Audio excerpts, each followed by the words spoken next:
అంగస్తంభన సమస్య లేదా erectile dysfunction అనేది మగవాళ్ళు కామన్గా ఎదుర్కొనే సెక్షువల్ సమస్య. అయితే చాలామంది దంపతులు కొత్తగా మ్యారేజ్ అయిన స్టార్టింగ్లో ఈ అంగస్తంభన సమస్యని ఎదుర్కొంటా ఈ అంగస్తంభన సమస్యతో సెక్షువల్గా ఇబ్బంది పడతా తర్వాత ఈ ప్రాబ్లం వల్ల, ఈ ఎరెక్టైల్ డిస్ఫంక్షన్ ప్రాబ్లం వల్ల ఫ్యామిలీ ఇష్యూస్ వచ్చేసి డైవర్స్ దాకా వెళ్ళే సిచ్యువేషన్స్ కూడా వస్తున్నాయి. నేను నా ప్రాక్టీస్లో చూసిన ఒక ప్రాక్టికల్ ఎగ్జాంపుల్, నేను ఆల్మోస్ట్ ఒక 5 years బ్యాక్ నేను చూసిన ఆ కేసుని ఈ వీడియోలో నేను మీకు షేర్ చేసుకుందాం అనుకుంటున్నాను. ఎందుకనంటే ఈ ఎర్లీ డేస్లో ఆఫ్ మ్యారేజ్ లైఫ్లో ఈ ఎరెక్టైల్ డిస్ఫంక్షన్ ప్రాబ్లం వస్తా ఈ ప్రాబ్లమ్ని వాళ్ళు బయటికి చెప్పుకోకుండా అండ్ కొన్నిసార్లు ఎటువంటి ఇబ్బంది లేకపోయినా కూడా ఫ్యామిలీగా ఏ విధంగా నష్టపోతున్నారు అనేది నేను చూసిన ఒక ప్రాక్టికల్ ఎగ్జాంపుల్ని షేర్ చేసుకుంటాను. నా దగ్గరికి మ్యారేజ్ అయిన తర్వాత ఆ కపుల్ ఆల్మోస్ట్ ఒక 1 year తర్వాత నా దగ్గరికి వచ్చారు. అంటే నా దగ్గరికి వాళ్ళు ఎరెక్టైల్ డిస్ఫంక్షన్ అంటే ఈడీ ప్రాబ్లంతో మ్యారేజ్ అయిన తర్వాత 1 year తర్వాత వచ్చారు. అండ్ ఆ కపుల్తో పాటు, ఆ వైఫ్ అండ్ హస్బెండ్తో పాటు మేల్ సైడ్ అంటే అతను మేల్ పార్ట్నర్ వాళ్ళ పేరెంట్స్ వచ్చారు అండ్ ఫిమేల్ పార్ట్నర్ ఇద్దరు, ఆ భార్యాభర్తలు ఇద్దరి యొక్క పేరెంట్స్ కూడా వచ్చారనమాట. అమ్మాయి సైడ్ నుంచి అమ్మా నాన్న వచ్చారు, అబ్బాయి సైడ్ నుంచి అమ్మా నాన్న వచ్చారు. మొత్తం 6 వచ్చారు వాళ్ళు ఆ రోజున. ఏది వీళ్ళిద్దరికి మేము మ్యారేజ్ చేసామండి, మ్యారేజ్ అయ్యి 1 year అయింది, ఈ 1 year నుంచి కూడా వీళ్ళకి సెక్స్ జరగలేదంట అనేది. సో అక్కడ వాళ్ళు వచ్చినప్పుడు చెప్పిన ఫస్ట్ కంప్లైంట్ ఏంటి అని అంటే, మ్యారేజ్ అయ్యి 1 year అయింది, ఈ 1 yearలో కూడా సెక్షువల్గా అతను కలవలేకపోయాడు, సో అతనికి అంగస్తంభన సమస్య ఉంది, సో ఎరెక్టైల్ డిస్ఫంక్షన్ ప్రాబ్లం ఉంది, దీన్ని వాళ్ళు దాచిపెట్టి పెళ్లి చేశారు, సో మా అమ్మాయి నష్టపోయింది అని చెప్పిన ఇన్సిడెంట్ అన్నమాట ఇది. సో నేను ఆ వచ్చిన వాళ్ళలో వీళ్ళందరినీ బయటికి పంపించేశాను. నేను ఆ అమ్మాయి సైడ్ అబ్బాయి సైడ్ నుంచి పంపించేసి జస్ట్ ఆ అబ్బాయిని అమ్మాయిని కూర్చోబెట్టి, మ్యారేజ్ అయ్యి 1 year అయింది కదా, ఈ 1 yearలో మీరు సెక్షువల్గా ఎన్నిసార్లు ట్రై చేశారు అని అడిగాను. వాళ్ళు నాకు చెప్పింది ఏంటి అని అంటే, 1 year మొత్తం మీద సెక్షువల్గా ఒక 4-5 times ట్రై చేశాము అని చెప్పారు. మ్యారేజ్ అయిన స్టార్టింగ్ 1 yearలో 4-5 times సెక్షువల్గా ట్రై చేశారు అని అంటే వాళ్ళు అసలు ఆల్మోస్ట్ ట్రై చేసింది ఏమీ లేదు. నేను మళ్ళీ అడిగాను, మీరు మరి 4-5 times ట్రై చేశారు కదా, పెద్దగా ట్రై చేసింది కూడా ఏం లేదు కదా సెక్షువల్గా, ఎందుకు 1 yearలో 4-5 times ట్రై చేశారు అని అడిగాను.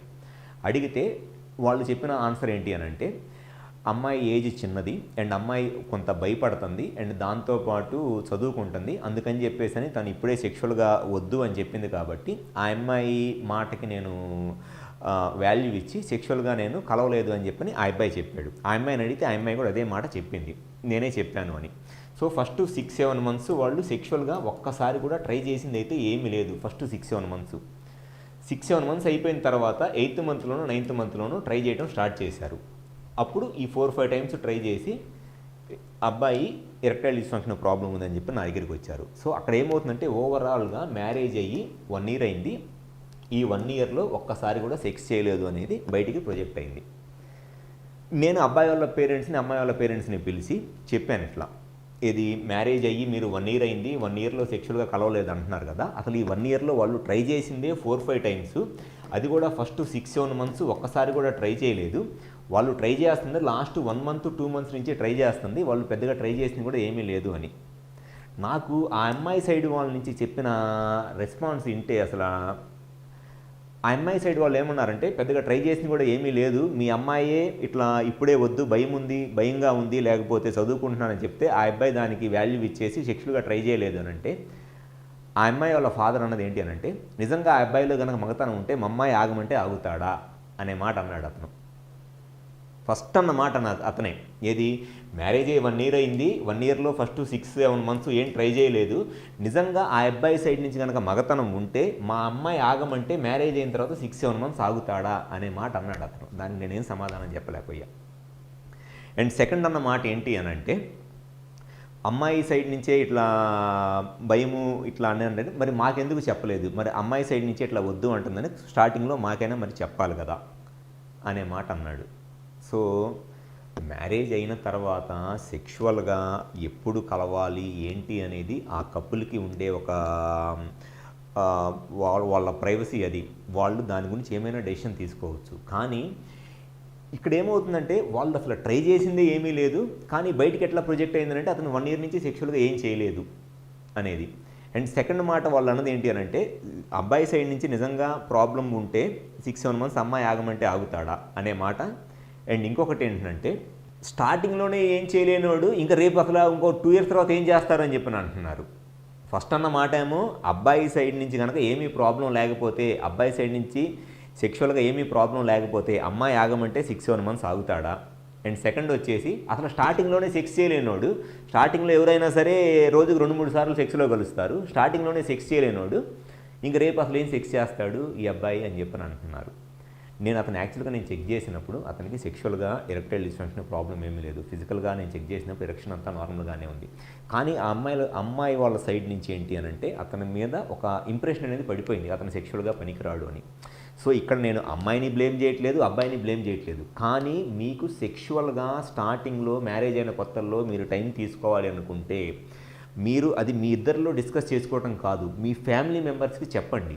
అక్కడ వీళ్ళు చేసిన మిస్టేక్ ఏంటి అని అంటే, వాళ్ళు స్టార్టింగ్లోనే ఇది వాళ్ళ ఫ్యామిలీ మెంబర్స్కి కనుక చెప్పినట్లయితే, సింపుల్గా ఆ అమ్మాయి వాళ్ళ పేరెంట్స్కి చెప్పినట్లయితే మీ అమ్మాయి ఇట్లా అంటుందండి అని చెప్పినట్లయితే, ఎయిదర్ ఆ అమ్మాయి వాళ్ళ పేరెంట్స్ ఆ అమ్మాయిని కన్విన్స్ చేసేవాళ్ళు, లేదంటే వాళ్ళు అర్థం చేసుకునేవాళ్ళు. కానీ ఇక్కడ ఏమవుతుందంటే ఆల్మోస్ట్ వాళ్ళు 1 ఇయర్ నుంచి అబ్బాయి సెక్షువల్గా ఏం చేయలేదు, అబ్బాయికి మగతనం లేదు. నిజంగా అబ్బాయికి కనుక మగతనం ఉంటే మా అమ్మాయి ఆగమంటే 1 ఇయర్ సెక్స్ చేయకుండా ఆగుతాడా? స్టార్టింగ్లోనే చేయలేనోడు తర్వాత ఏం చేస్తారని వాళ్ళు ఆల్మోస్ట్ నాకు తెలిసి డైవర్స్ కూడా వెళ్ళిపోయారు. వాళ్ళు డైవర్స్ తీసుకోవటం కోసము ఒక ప్రూఫ్ లాగా నా దగ్గరికి ఆ అబ్బాయిని చెక్ చేయించుకోవడానికి వచ్చారు, కానీ ట్రీట్మెంట్ కోసం రాలేదు. వాళ్ళకి నేను చెప్పింది ఏంటంటే, మీరు ఏ కారణంతో అయినా సరే మీ డైవర్స్ తీసుకుంటారా అనేది మీ ఇండివిజువల్ డెసిషను.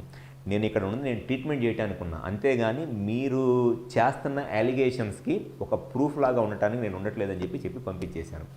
ఇది నేను 5 ఇయర్స్ బ్యాక్ ఎక్స్పీరియన్స్ చేసిన ఒక పేషెంట్స్ యొక్క సిచ్యువేషను. సో మ్యారేజ్ అయిన కొత్తల్లో ఎవరిలో అయినా సరే మగవాళ్ళలో ఈ అంగస్తంభన సమస్య లేదా ఎరెక్టైల్ డిస్ఫంక్షన్ లాంటి ప్రాబ్లమ్స్ ఉండటానికి చాలా రీజన్స్ ఉంటాయి. మెయిన్గా psychological reasons, performance anxiety, stress, fear of failure, ఇట్లాంటి సైకలాజికల్ రీజన్స్ ఉంటాయి. సో ఈ ప్రాబ్లమ్స్ని మేల్ సైడ్ నుంచి ఉన్నప్పుడు దాన్ని ఎంత ఎర్లీగా ట్రీట్మెంట్ చేయించుకుంటే వాళ్ళ సెక్షువల్ లైఫ్ అంత బాగుంటుంది. ఎందుకనంటే స్టార్టింగ్ స్టేజెస్లోనే ట్రీట్మెంట్ చేయించుకొని వన్స్ ఆ కాన్ఫిడెన్స్ వచ్చి వాళ్ళు సెక్షువల్గా కలిస్తే తర్వాత ఎటువంటి ప్రాబ్లం ఉండదు. దానిని తప్పించుకోవటం కోసము టైం డిలే చేసుకుంటా పోయారు అనుకోండి మేల్స్, అక్కడ ఏమైందంటే సంవత్సరం నుంచి ఏం చేయలేదు అనేది బయటకు వచ్చేస్తుంది. అంటే అనవసరంగా మీ టైంని మీరే వేస్ట్ చేసుకొని ఫైనల్గా సంవత్సరం నుంచి ఏం చేయలేదనే ఒక మాట పడాల్సి వస్తుంది. అట్లానే అమ్మాయి సైడ్ నుంచి కనుక ఇట్లా ఇప్పుడే వద్దు, చదువుకుంటున్నాను, ఏజ్ చిన్నది, భయపడుతుందని చెప్తే వాళ్ళ పేరెంట్స్కి చెప్పండి. ఇది డెఫినెట్గా మీకు చాలా హెల్ప్ అయ్యిద్ది.